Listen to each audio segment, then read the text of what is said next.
of that. Since it doesn't look like we're going anywhere, well, we are going somewhere, alarmingly fast actually. But since we're not busy other than that, here's a couple of facts. He's not just a regular moron. He's the product of the greatest minds of a generation, working together with the express purpose of building the dumbest moron who ever lived. And you just put him in charge of the entire facility. Good, that's still working. Hey, just in case this pit isn't actually bottomless, do you think maybe you could unstrap one of those long fall boots of yours and shove me into it? Just remember to land on one foot.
astronauts, war heroes, Olympians, you're here because we want the best.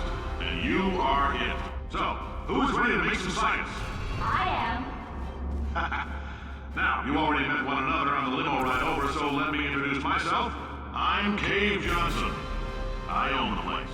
That eager voice you heard is the lovely Carolyn, my assistant. Rest assured, she has transferred your honorarium to the charitable organization of your choice. Isn't that right, Carolyn? Yes, sir, Mr. Johnson. She's the backbone of this facility. Pretty as a postcard, too. Sorry, fellas. She's married. To science.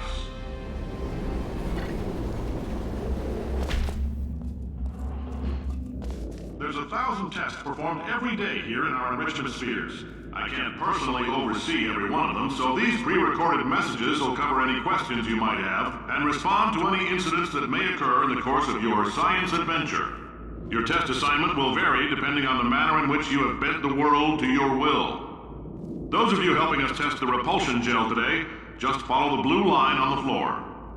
Those of you who volunteered to be injected with praying mantis DNA, I've got some good news and some bad news.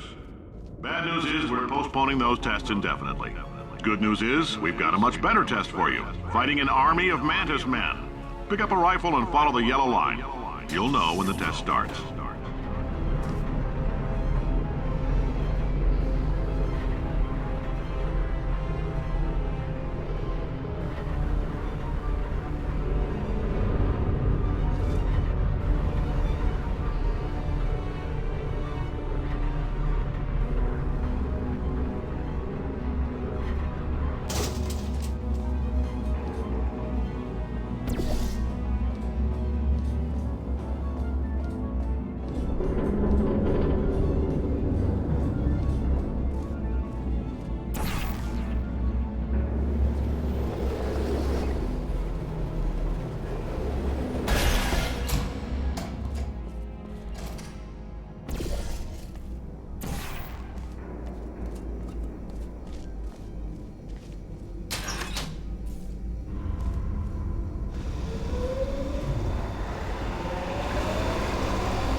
They say great science is built on the shoulders of giants. Not here. At Aperture, we do all our science from scratch. No hand-holding.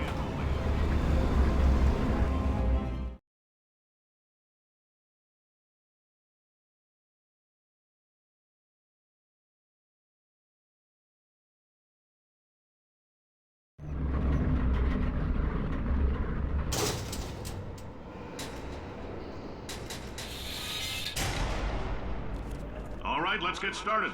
This first test involves something the lab boys call repulsion gel. You're not part of the control group, by the way. You get the gel. Last poor son of a gun got blue paint.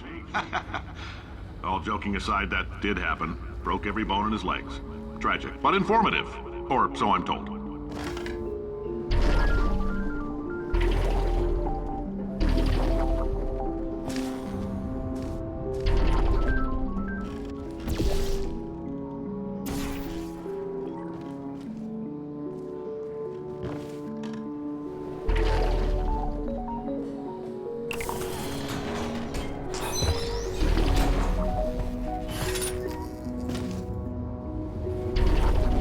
Boys just informed me that I should not have mentioned the control group. They're telling me I ought to stop making these pre-recorded messages. That gave me an idea. Make more pre-recorded messages. I pay the bills here, I can talk about the control group all damn day. For this next test, we put nanoparticles in the gel. In layman's terms, that's a billion little gizmos that are going to travel into your blood beam and pump experimental genes and RNA molecules and so forth into your tumors. Now, maybe you don't have any tumors. Well, don't worry. If you sat on a folding chair in the lobby and weren't wearing lead underpants, we took care of that too.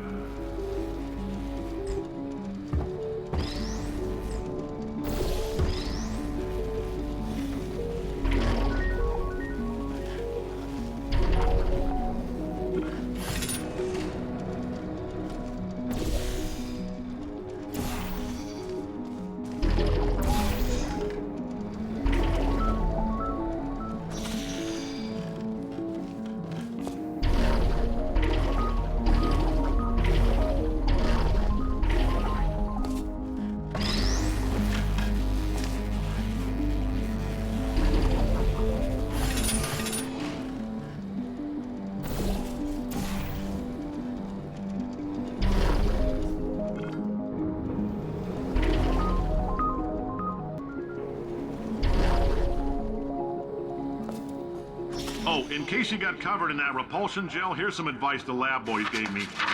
Do not get covered in the repulsion gel. We haven't entirely nailed down what element it is yet, but I'll tell you this, it's a lively one, and it does not like the human skeleton.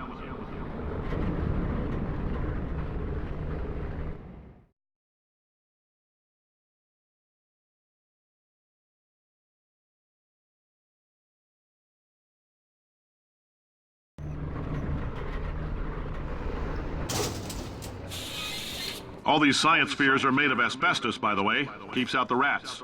Let us know if you feel a shortness of breath, a persistent dry cough, or your heart stopping, because that's not part of the test. That's asbestos. Good news is the lab boys say the symptoms of asbestos poisoning show a median latency of 44.6 years. So if you're 30 or older, you're laughing. Worst case scenario, you miss out on a few rounds of canasta. Plus, you forwarded the cause of science by 3 centuries. I punch those numbers into my calculator, it makes a happy face.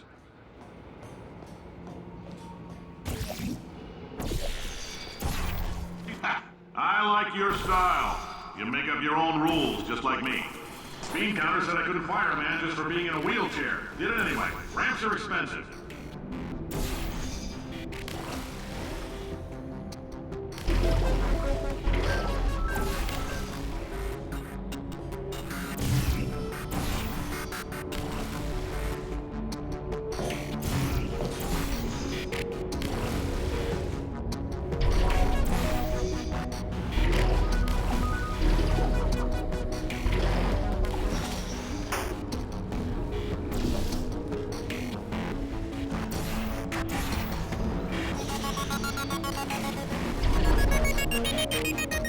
Just a heads up, that coffee we gave you earlier had fluorescent calcium in it so we can track the neuronal activity in your brain.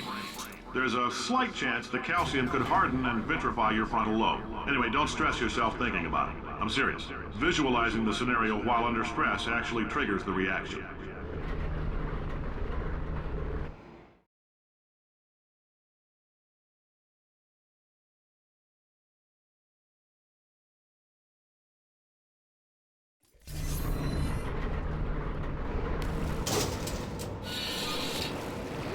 Now, if you're part of control group Kepler-7, we implanted a tiny microchip about the size of a postcard into your skull. Most likely you've forgotten it's even there. But if it starts vibrating and beeping during this next test, let us know. Because that means it's about to hit 500 degrees, so we're going to need to go ahead and get that out of you pretty fast. I'm telling them, keep your pants on. All right, this next test may involve trace amounts of time travel. So, word of advice, if you meet yourself on the testing track, don't make eye contact. Lab boys tell me that'll wipe out time. Entirely. Forward and backward. So, do both of yourselves a favor and just let that handsome devil go about his business.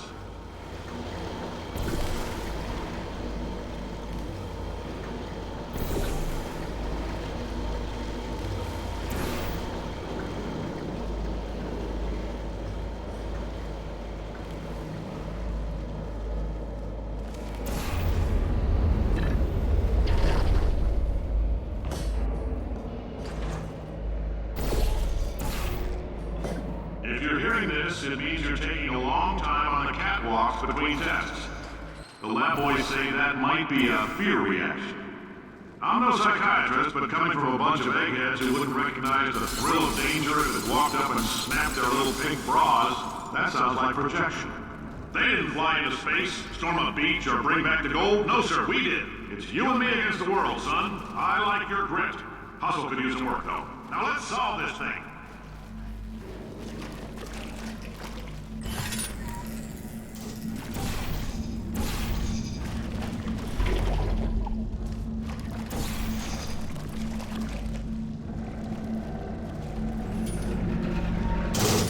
Science isn't about why, it's about why not. Why is so much of our science dangerous? Why not marry safe science if you love it so much? In fact, why not invent a special safety door that won't hit you on the butt on the way out because you are fired? Now you test subject, you're doing fine. Yes, you, box your stuff, out the front door, parking lot, car, goodbye.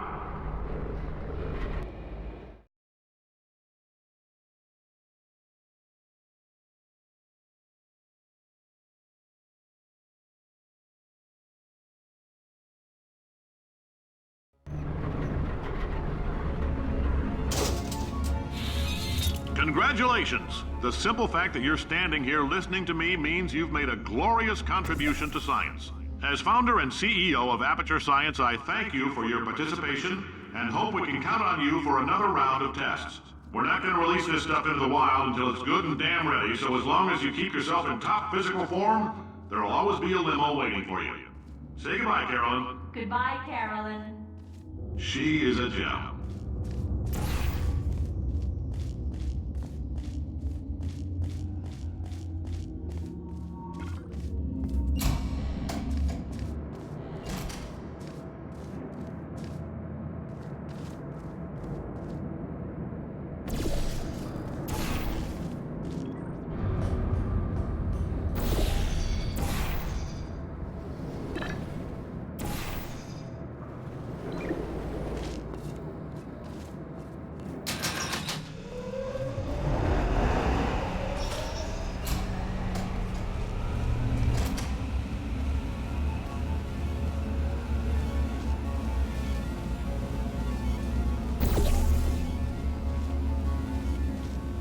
Greetings, friend. I'm Cave Johnson, CEO of Aperture Science.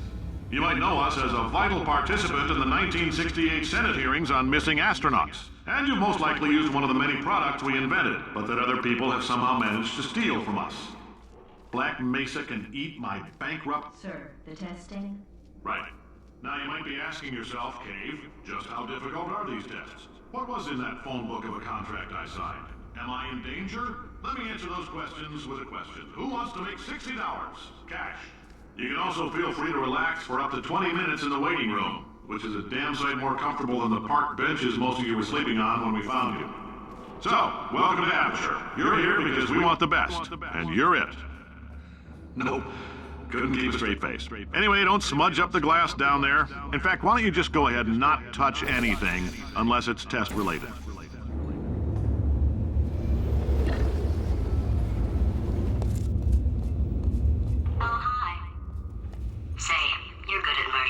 Could you, murder this bird for me? Oh, thanks. Did you feel that? That idiot doesn't know what he's doing up there. This whole place is going to explode in a few hours if somebody doesn't disconnect him. I can't move, and unless you're planning to saw your own head off and wedge it into my old body, you're going to need me to replace him. We're at an impasse. So what do you say? You carry me up to him and put me back into my body, and I stop us from blowing up and let you go. No tricks. This potato only generates 1.1 volts of electricity. I literally do not have the energy to lie to you.